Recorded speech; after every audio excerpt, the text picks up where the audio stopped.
पर निलंबित कुंडली धारामापी पढ़ेंगे, किलकित कुंडली धारामापी पढ़ेंगे, धारामापी की सुग्राह्यता पढ़ेंगे। सबसे पहले देखते हैं धारामापी क्या है।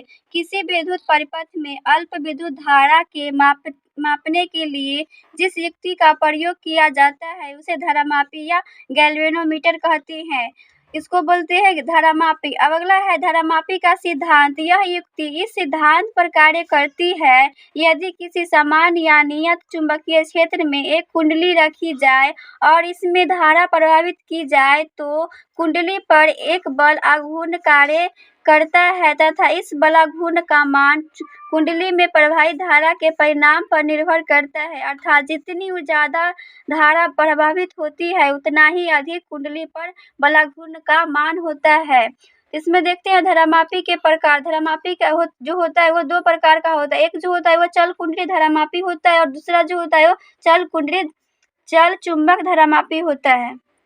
चल कुंडली धारामापी को भी दो भागों में बांटा गया है। तो चल कुंडली भी दो प्रकार का होता है। एक होता है निलंबित कुंडली धारामापी और सेकेंड में जो होता है वो किलकित चुंबक धारामापी होता है। सबसे पहले देखेंगे धारामापी के मुख्य दो भाग होते हैं। एक जो होता है वो चुंबक होता है, दूसरा जो होता है वो कुंडल होता है। तो देखेंगे निलंबित कुंडली धारामापी क्या है। इसमें फिगर में देखेंगे तो इसमें जो है सबसे पहले है एक चुंबक जो है नॉर्थ और साउथ है। इसमें ए जो है इसको बोलते हैं एल्युमिनियम की कुंडली और सी जो है वो नर्म लोहे का क्रोड है। एम जो है उसको बोलते हैं मिरर जो है दर्पण और एच जो है वो हुक है, वो हुक में लटका हुआ है एल्युमिनियम की कुंडली में। और इसमें T1 और T2 जो है वो है संयोजक पेच है। तो इसमें देखते हैं निलंबित कुंडली धारामापी जो NS है इसको बोलेंगे चुंबक के ध्रुव खंड और ए जो है जो फिगर में दिया हुआ है वही लिखे हैं। तो ए जो है एल्युमिनियम की कुंडली है और सी जो है नर्म लोहे का क्रोड है और SP जो है स्प्रिंग है और M जो है मिरर है जिसको बोलते हैं दर्पण और F जो है फास्फर ब्रांच की पत्ती है और H जो है वो हुक है और T1 और T2 जो है वो संयोजक पेच है। तो यही है निलंबित कुंडली का धारामापी फिगर।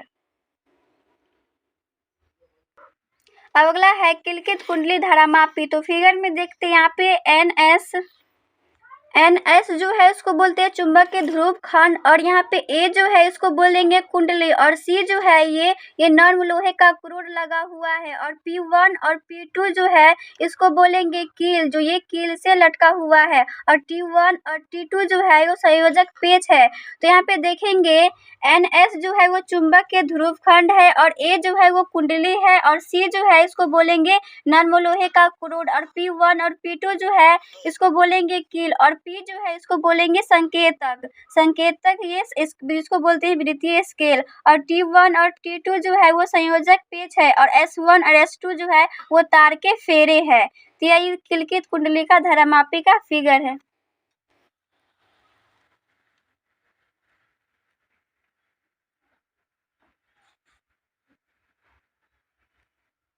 अब है सिद्धांत और कार्यविधि। नर्म लोहे की क्रोड को शक्तिशाली चुंबकों के दो ध्रुवों के बीच लगाया जाता है। जब परिपथ में विद्युत धारा प्रवाहित की जाती है तो क्रोड के चारों ओर चुंबकीय क्षेत्र उत्पन्न हो जाता है। यह क्रोड अनेकों फेरों वाली एक कुंडली होती है।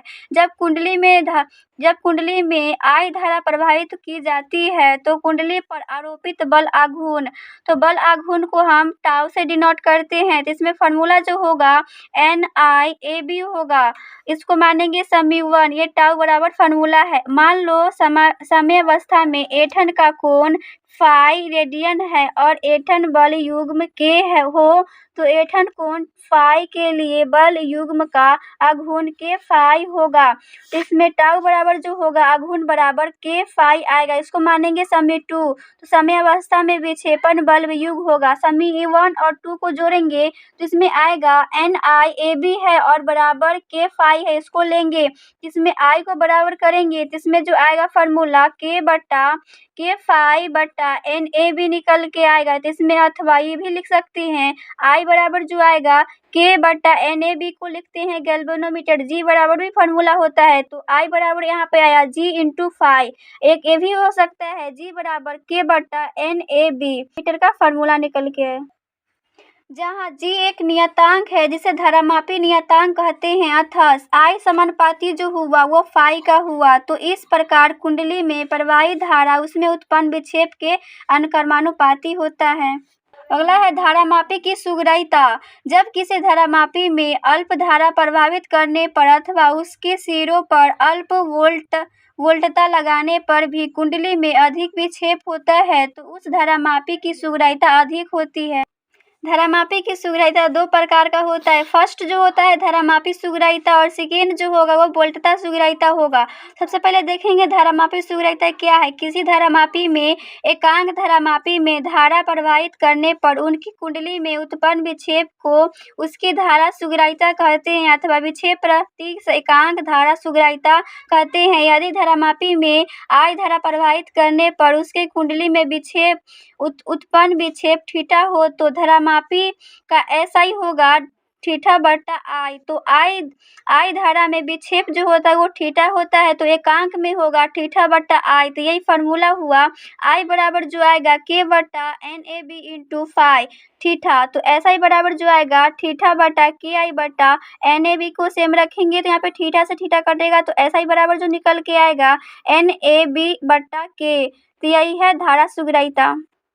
अगला है वोल्टता सुग्राह्यता। विक्षेप प्रति एकांक वोल्टता को वोल्टता सुग्राह्यता कहते हैं। यदि धारामापी के सिरों पर भी वोल्टता लगाने पर उसकी कुंडली में उत्पन्न विक्षेप हो तो वोल्टता सुग्राह्यता को SV से डिनोट करते हैं। तो फार्मूला वही रहेगा थीटा बटा V। तो V वोल्टता में विक्षेप जो हुआ वो थीटा हुआ तो एकांक में जो आएगा थीटा बाई V आएगा। तो जब ओम का नियम से V बराबर जो फार्मूला होता है I इंटू R होता है तो SV बराबर जो आएगा थीटा बराबर V के जगह पर IR रख सकते हैं तो रख लिए। I बराबर जो निकल के आएगा K इंटू थीटा बटा NAB।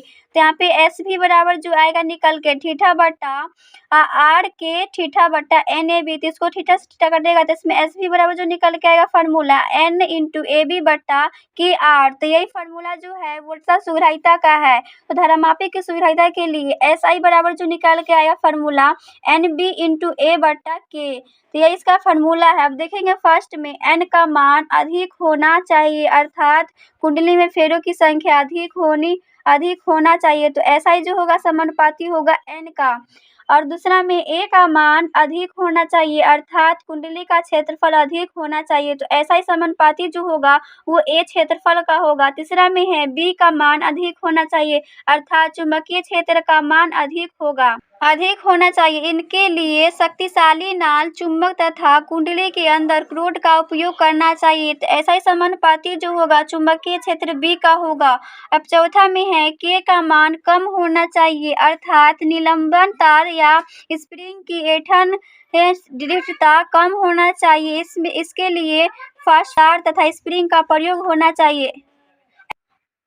इनके लिए फास्फर ब्रांच तार या स्प्रिंग का प्रयोग करना चाहिए तो ऐसा ही समानुपाती जो होगा 1/K का होगा।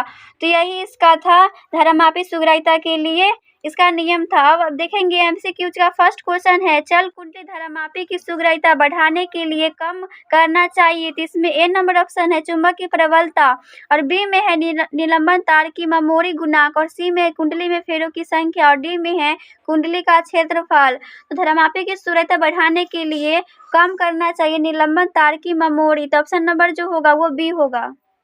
एक समान चुंबकीय क्षेत्र विद्युत धारा मापी चालक पर बल। तो इसमें आप सबसे पहले लेंगे X, Y और Z 3 एक्सिस लेंगे। इस पर रखेंगे एक तार जो होगा A होगा। तो इस पर लेंथ जो होगा स्मॉल l होगा और वेलोसिटी इस पर बल जो लगेगा वो Vd लगेगा। इसमें X पर जो होगा उसको बोलेंगे चुंबकीय क्षेत्र की गति होगा और Z पर जो होगा वो धारा होगा, वो धारा की दिशा को प्रभावित करेगा और लेंथ जो होगा इसका वो l होगा। इस पर आवेश जो होगा प्लस Q होगा। तो इस पर गतिमान आवेश पर लगने वाला चुंबकीय बल ज्ञात करना है। तो इस पर देखेंगे गतिमान आवेश कण पर लगने वाला बल, तो बल को डिनोट करते हैं F से। तो इसमें फार्मूला जो होता है Q into V into B into sine theta होता है, इसको मानेंगे समीकरण। तो चालक की लंबाई L और क्षेत्रफल A है तो आयतन बराबर होगा AL। लंबाई है L और क्षेत्रफल A है तो इसका आयतन जो है निकल के आएगा AL निकल के आएगा। इसमें मानेंगे चालक के प्रति एकांक आयतन में N मुक्त इलेक्ट्रॉनों की संख्या संख्या n है, तो यहाँ पे लिखेंगे चूँकि चालक में कुल इलेक्ट्रॉन जो होगा वो NaL निकल के आएगा, तो कुल आयतन जो था वो Al था और इलेक्ट्रॉन की संख्या जो है वो n है, तो निकल के आएगा n × A × L निकल के आएगा। तो इसमें चालक पर आवेश जो है, आवेश को डिनोट करते हैं Q से, जिसका फार्मूला जो होता है Q × N होता है। तो इसमें निकल के आएगा N × A LE निकल के आएगा, तो Q बराबर जो आएगा NaLe निकल के, इसमें आवेश भी निकाल लिए और इलेक्ट्रॉन पर आवेश भी निकाल लिए और लंबाई भी निकाल ली। तो इसमें देखेंगे अतः चालक पर लगने वाला कुल बल, इसको मानेंगे समी 1 से, तो F बराबर जो था NaLe × Vd × B × sin theta था। Q भी B का मान रख दिया यहाँ पे, तो I बराबर जो निकल के आएगा Na × Vd × E निकल के आया, इसको कैलकुलेशन करके इतना आया। तो F बराबर जो निकल के आएगा I × L × B × sin theta, चूँकि I बराबर जो है NaVd, यह इसका फार्मूला है। तो इसको सदिश रूप में लिखेंगे तो F फैक्टर बराबर जो निकल के I जो है ये इसको बोलेंगे नियतांक, तो इस पर फैक्टर नहीं चलेगा, तो L फैक्टर × B फैक्टर निकल के आया। तो स्पेशल केस से देखेंगे, यहाँ पर फर्स्ट है यदि थीटा बराबर 0 डिग्री हो, साइन 0 डिग्री बराबर निकल के आएगा 0, तो F बराबर जो है फार्मूला जो था, यदि थीटा बराबर 0 डिग्री हो तो साइन 0 डिग्री पर मान रखेंगे तो 0 निकल के आता है। तो F बराबर फार्मूला जो था Q × V × B × sine theta होता है, तो I L B को तो सेम रखेंगे, साइन 0 डिग्री का मान होता है 0, तो F भी यहाँ पे निकल के आएगा 0। तो थीटा का मान 0 रखेंगे तो फोर्स भी क्या होगा, 0 होगा। तो लिखेंगे अर्थात यदि धरामापी चालक चुंबकीय क्षेत्र के समांतर है तो उस पर लगने वाला बल भी क्या होगा, 0 होगा। अब सेकेंड है थीटा बराबर 90 डिग्री हो तो साइन 90 डिग्री का मान जो होता है वो 1 होता है, तो F बराबर फोर्स जो निकल के आएगा I × L × B बटा साइन 90 डिग्री का मान होता है 1। तो यहाँ पे लिखेंगे अर्थात यदि धरामापी चालक में चुंबक क्षेत्र के समांतर हो तो उस पर लगने वाला बल जो होगा वो अधिकतम हो जाएगा जब थीटा का मान 90 डिग्री होगा तब। अब देखेंगे फ्लेमिंग लेफ्ट हैंड रूल्स, तो इसमें अब देखेंगे लेफ्ट हैंड रूल्स में जो होता है, ये जो होता है अंगूठा वो फोर्स को दर्शाता है, और ये अंगुलिया जो होता है फर्स्ट अंगुलिया वो मैग्नेटिक फील्ड को दर्शाता है, चुंबकीय क्षेत्र को दर्शाता है, और सेकेंड जो होता है वो करंट को दर्शाता है। तो यही है लेफ्ट हैंड रूल। अगला है right hand plum rule number 2 है, तो ये इसमें राइट हैंड में जो होता है वो अंगूठा जो होता है वो करंट को दर्शाता है, और तरहती जो होता है वो फोर्स को दर्शाता है, और इसमें सारी अंगुलियां जो होता है मैग्नेटिक फील्ड B को दर्शाता है। तो यही है राइट हैंड पल्म रूल।